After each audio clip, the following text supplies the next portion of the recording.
मैं सबसे पहले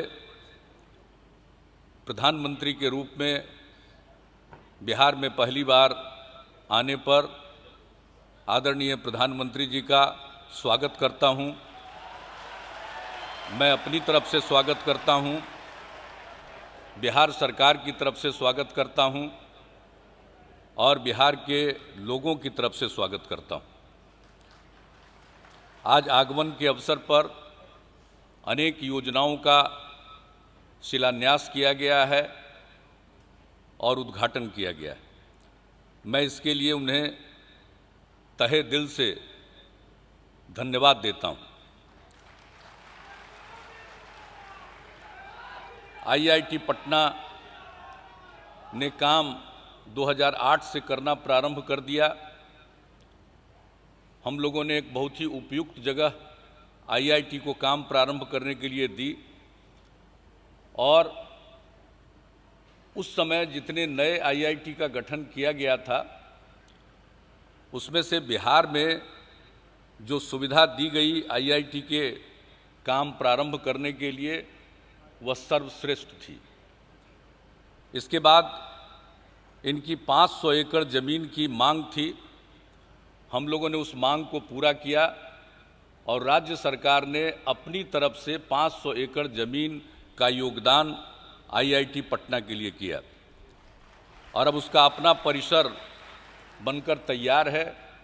आज उसका विधिवत उद्घाटन हुआ। आदरणीय प्रधानमंत्री जी, मेरा एक विनम्र सुझाव है कि 500 एकड़ ज़मीन में फैला हुआ ये विशाल परिसर है, लेकिन अभी कुछ ही विषयों की पढ़ाई हो रही है। अब चूंकि इनका परिसर विशाल है, मेरा विनम्र आग्रह होगा कि अब इसके ब्रांचेज बढ़ाए जाएं। जैसे एग्रीकल्चर एंड फूड इंजीनियरिंग की पढ़ाई होनी चाहिए। दुनिया भर में जो एग्रीकल्चर और फूड का विकास हो रहा है इस क्षेत्र का, और यह मांग तो सदैव रहेगी। जब तक लोग इस धरती पर हैं तब तक एग्रीकल्चर की, फूड की मांग रहेगी और बढ़ती रहेगी। इसलिए उससे संबंधित जो इंजीनियरिंग है उसकी पढ़ाई होनी चाहिए। एरोस्पेस इंजीनियरिंग की पढ़ाई होनी चाहिए। आर्किटेक्चर एंड रीजनल प्लानिंग की पढ़ाई अभी नहीं हो रही है, उसकी पढ़ाई होनी चाहिए। और इसके अलावे मेरा एक विनम्र सुझाव है कि इस IIT में प्योर साइंस की भी पढ़ाई होनी चाहिए, उसका भी कोर्स होना चाहिए और MBA की भी पढ़ाई शुरू होनी चाहिए। बिहार आपदा प्रवण इलाका है। एक साथ बाढ़ और सूखे का सामना करना पड़ता है। भूकंप के दृष्टिकोण से भी पूरे बिहार को अगर आप देखें तो साइस्मिक जोन 5 और 4 में ये आता है।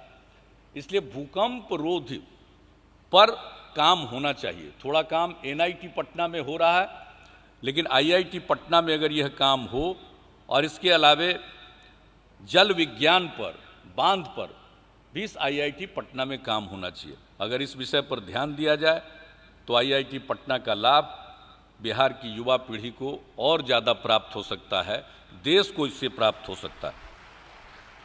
यहाँ जो electronic system design and manufacturing incubation centre, जिसका एक हिस्सा है मेडिकल इलेक्ट्रॉनिक्स इंक्यूबेशन सेंटर, आज आपने उसका भी शिलान्यास कर दिया है।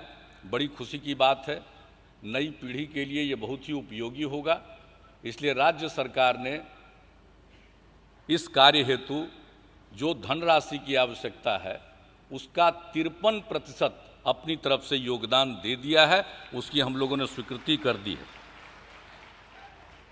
एक बहुत अच्छी बात हो रही है गेल इंडिया के द्वारा पाइपलाइन बिछाने की। ये जरूरी है, बहुत जमाने से हम लोग सुन रहे हैं। और 2013 के 23 अक्टूबर को गेल इंडिया के साथ बिहार सरकार का समझौता हो चुका था।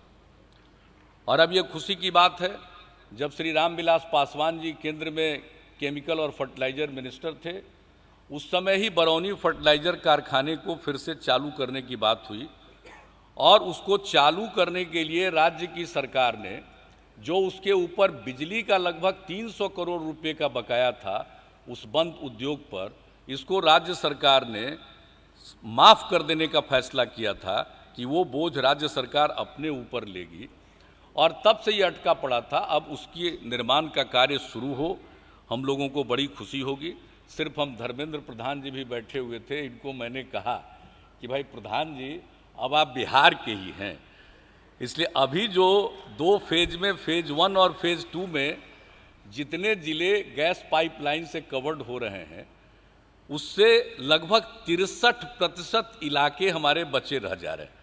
तो मेरा विनम्र अनुरोध है कि अब तो बिहार के ही हैं, वैसे भी उड़ीसा और बिहार एक ही प्रांत रहा है, तो आप इस पर ज़रा मेहरबानी करिएगा और जितनी जल्दी हो सके। काम हो रहा है, बड़ी अच्छी बात है, देर आए दुरुस्त आए, काम तो शुरू हो रहा है, लेकिन इसके बाद इसी बात का ध्यान रखिएगा कि बाकी 63% इलाके में भी ये काम हो जाए।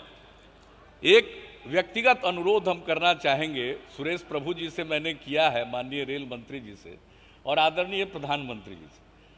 आदरणीय प्रधानमंत्री जी जब गुजरात में थे, तब रेल मंत्री के रूप में अनेकों बार आपके यहाँ जाने का, आपके साथ कार्यक्रम में शिरकत करने का अवसर मिला था। तो ये जो दनियामा और बिहार शरीफ रेल खंड का आज उद्घाटन हो रहा है, ये बहुत पहले से बन रहा था, और अगर सच पूछिए तो आदरणीय अटल जी के सरकार के समय अगर 6 महीना पहले चुनाव कराने का फैसला नहीं हुआ होता तो ये 2004 में चालू हो गया होता। लेकिन यह एक छोटा सा खंड है, मटेरियल मॉडिफिकेशन में हमने अप्रूव किया था। इसको जाना है बिहार शरीफ के आगे बरबीघा होते हुए शेखपुरा, और दूसरी तरफ दनियामा से दानापुर के बगल में नेवरा। ये पूरी रेल लाइन, और ये पूरी जो रेल लाइन है वो क्यूल से दानापुर की लाइन का तीसरा लाइन है। ये डबल लाइन है, मेन लाइन है वो, लेकिन ये तीसरा लाइन है। इस पर यातायात बहुत बढ़ गया है, तो तीसरा लाइन बनाने के दृष्टिकोण से इसको मंजूरी दी गई थी। और माननीय सुरेश प्रभु जी को मालूम होगा, ये जो रेलवे प्रोजेक्ट है इसका रेट ऑफ रिटर्न 14.4% है।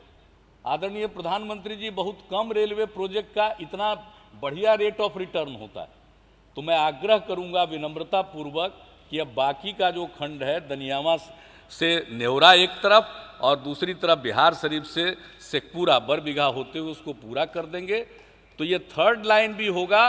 और आज जो क्यूल से दानापुर की दूरी है उसमें कमी भी आएगी। ये 3rd लाइन है। इस दृष्टिकोण से मेरा विनम्र आग्रह है। दीनदयाल उपाध्याय ग्राम ज्योति योजना की शुरुआत हो रही है, बहुत अच्छी पहल है। आप सबको मालूम है कि बिहार में जो इवैक्यूएशन की क्षमता थी पावर की, वो 1000 मेगावाट से कम थी, और अब हमारी क्षमता बढ़कर 4500 मेगावाट की हो गई। और इस योजना के होने से और राज्य सरकार अपनी तरफ से भी जो सब कुछ कर रही है, ग्रिड स्टेशन, सब स्टेशन, इन सब चीज़ों का निर्माण हो रहा है, उससे बिजली को पहुंचाने में सहूलियत होगी। और इस योजना के आने से, इसलिए इस योजना में, केंद्र प्रायोजित इस योजना में राज्य सरकार ने भी 40% का अंशदान दिया है, और हम बहुत ही उत्सुक हैं। ये जितनी तेज़ी से काम होगा उतनी तेज़ी से बिहार में बिजली के संचरण और वितरण की प्रणाली और इम्प्रूव करेगी। मैं इस अवसर पर एक ही दरख्वास्त करूंगा, चूँकि हमारे पीयूष गोयल जी भी बैठे हुए हैं, बिजली मंत्री जी। देखिए, बिहार की अपनी परियोजना बरौनी की है, 250 मेगावाट की 2 योजना, उसके रिनोवेशन मॉडर्नाइजेशन का काम वर्षों से चल रहा है, और उसके लिए हम लोगों ने एजेंसी तय की थी वेल की, भारत हेवी इलेक्ट्रॉनिक्स लिमिटेड की। वो काम समय पर नहीं कर रहे हैं। आदरणीय प्रधानमंत्री जी 13 बार उन्होंने काम पूरा करने का लक्ष्य उन्होंने बदला, और अब तक वो पूरा नहीं हुआ। उसके बन जाने से बिहार में 500 मेगावाट बिजली का अपना उत्पादन प्रारंभ हो जाएगा। तो मेरा विनम्र आग्रह है कि वेल के लोगों को हम लोग तो कहते कहते थक गए, अब एक ही आसरा आप हैं, आप उनको कहिए ताकि वो जल्दी पूरा करें। और एक इसी अवसर पर आग्रह है, आपने एक अच्छी योजना की शुरुआत की है, वह यह है कि केंद्र सरकार की जो योजनाएं हैं उसकी समीक्षा करते हैं अगर कोई समस्या राज्य के स्तर पर है उसके क्रियान्वयन में, तो आप वीडियो कॉन्फ्रेंसिंग के जरिए राज्य के अधिकारियों से बातचीत करते हैं, उससे बहुत फायदा हो रहा है। मेरा एक ही विनम्र आग्रह है कि कुछ राज्य की योजनाएं जो केंद्र की एजेंसियों के पास लंबित है, कृपा करके उसकी भी आप समीक्षा अगर कर देंगे तो मैं समझता हूं उसमें पूरी गति आ जाएगी और बरौनी जैसा जो बिजली का केंद्र है, जनरेशन प्लांट है, वो तेजी से चालू हो जाएगा। और इन्हीं शब्दों के साथ आज इन सारी योजनाओं के शिलान्यास और उद्घाटन के लिए मैं आपको तहे दिल से धन्यवाद देता हूं। आपका इस ऐतिहासिक धरती पर मैं स्वागत करता हूं और मैं पूरी उम्मीद करता हूं कि बिहार के विकास के लिए जो भी आवश्यक कदम हैं वो अपने स्तर से जरूर उठाएंगे। हमने मिल करके भी आपसे ज्ञापन भी दिया है, माननीय वित्त मंत्री जी से भी मुलाकात कर दिया है, सब चीज़ आपकी जानकारी में है। और हमारे साथी लोग जो बैठे हुए हैं वो सबको जानकारी, तो सब लोग मिल करके बिहार का जो कल्याण है वो करा दीजिए। हमारे नंद किशोर जी बैठे हुए हैं, पथ निर्माण मंत्री थे, NH में 1000 करोड़ उसके उन्नयन में हम लोग लगा दिए, अभी तक वो पैसा लंबित है। तो ये सब चीज़ आप सब लोगों को मालूम है और मुझे पूरा विश्वास है कि इन चीज़ों पर आपकी नज़र है और आप जरूर उस पर गौर फरमाएंगे और बिहार के लोगों के हित में, बिहार के विकास में आप जरूर उचित निर्णय लेंगे। इन्हीं शब्दों के साथ पुनः मैं आपका स्वागत करता हूं, अभिनंदन करता हूं। बहुत बहुत धन्यवाद। जय हिंद, जय बिहार। अटल जी के समय में जो काम 6 महीने मिलते तो पूरा हो जाता, उसको पूरा होते होते आज 2015 आ गई। और मैं नीतीश जी की बात से सहमत हूं कि अगर अटल जी की सरकार का चुनाव थोड़ा देर से होता, 6 महीने मिल जाते, तो उस समय अटल जी के मार्गदर्शन में, और यहीं के रेल मंत्री थे नीतीश जी, ये काम पूरा हो गया होता। वो सही बोल रहे हैं। लेकिन बाद में सरकार बदल गई और रेल मंत्री यहां से ऐसे आए कि काम को रोक दिया गया और हमारे आने के बाद उसको चालू किया गया।